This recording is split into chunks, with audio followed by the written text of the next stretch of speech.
You may have noticed in your search for ethical theories that none of them are perfect. There's always some major flaw or minor flaw in all of these theories that makes them not necessarily ideal.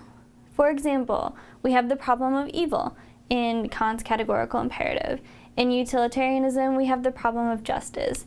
In virtue ethics, we have the problem of action guidance or lack thereof. So all of these theories, though they have value, are not perfectly good in themselves or necessarily completely valuable on their own as moral theories. And as philosophers, we're okay with that. We're more concerned with looking at these theories, evaluating them. But if you want to use them for, say, real-world application or some sort of life guidance plan, this can be really frustrating. And if you're dissatisfied, you might want to try pluralism.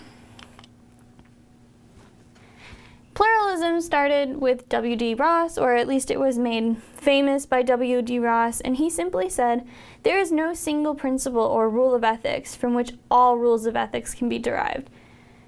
In other words, no theory is perfect, no principle encompasses all of the dilemmas that you'll face in morality or ethics, and to think so is probably a little bit naive.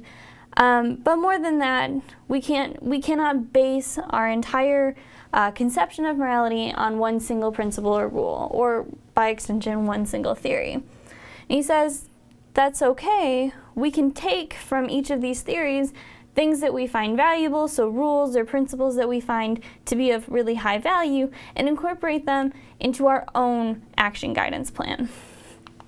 And so what he says is that we have to concern ourselves with prima facie duties and actual duties. So prima facie duties are general obligations that on the face of it, which is what prima facie means, are sufficient reasons for action. They're discovered through intuition and known with certainty, but they are defeatable. So these are principles that we can pull from all of these ethical theories that we've talked about and use them to essentially create a general set of rules that we might use to guide our moral actions. So they're general obligations, but not necessarily complete obligations. They're not absolute. There's times when they are, in fact, defeatable. So that means that sometimes they'll contradict, and we have to choose one or the other. And that's simply what defeatable means, is that there will be situations in which a certain principle is not ideal, or that it's not the right time or circumstances to follow it, and so we will essentially defeat it in that situation. So again, they're only general obligations. But they are sufficient reasons for action, meaning that they are good enough reasons to do something. So in any given situation, something like honesty might be a prima facie duty that we have. So we have a general obligation to be honest, and it's a good reason to act honestly in and of itself, but there's going to be situations in which acting honestly might not be the right thing to do, such as the case of the murderer at the door that plagues Kant's theory as a big problem, namely the problem of evil. And we discover them through intuition. So what that means is that we just know kind of inherently that they're good.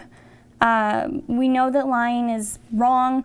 We know that honesty is generally good. And we know this because intuitively we know that to be the case. And they are known with certainty, so there's no doubt about whether or not they're good. Nobody's really debating whether being an honest person is a good thing or a bad thing. We generally think that they are, in fact, certainly good principles to have, even if in certain situations they're defeatable.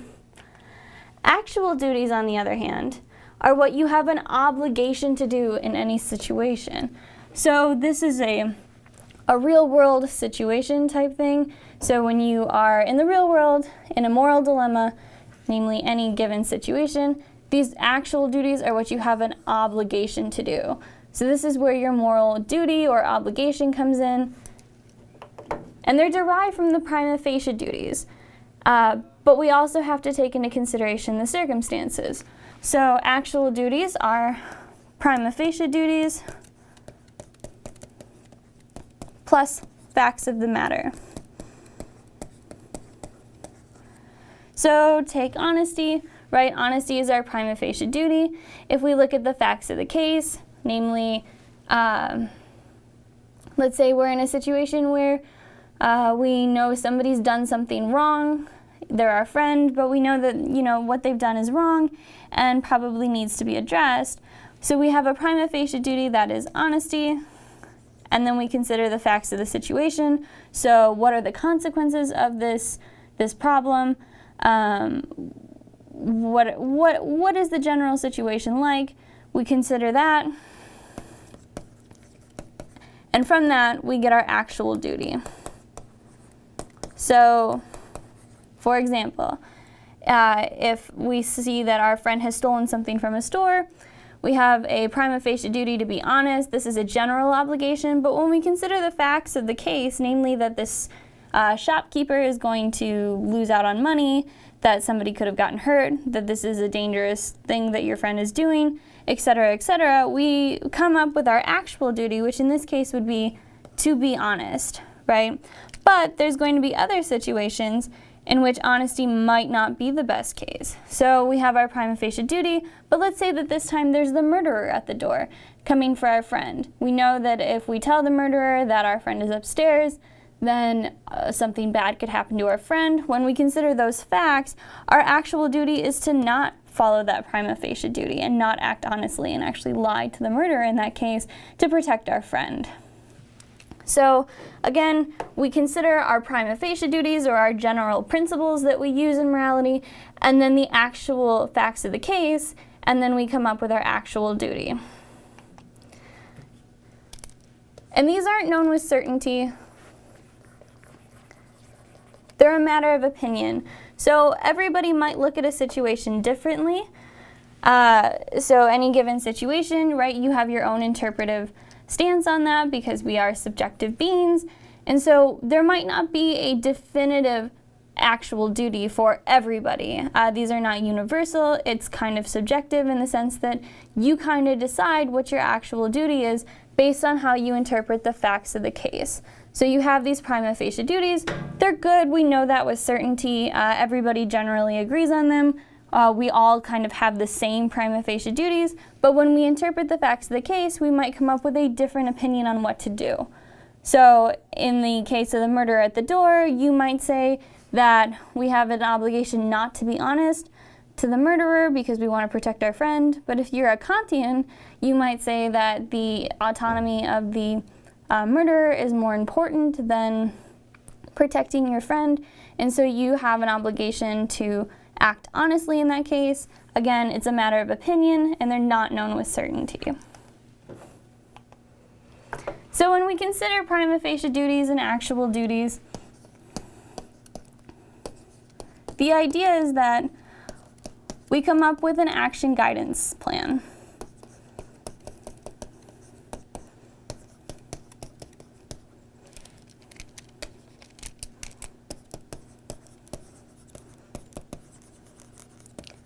So we know generally what our principles are. These are we can call this kind of our moral code.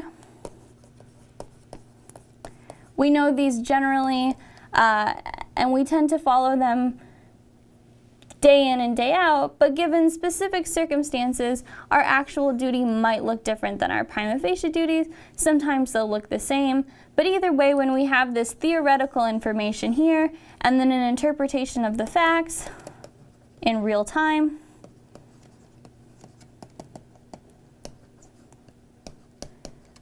the idea is that we'll have a pretty consistent and a pretty solid action guidance plan for moral dilemmas.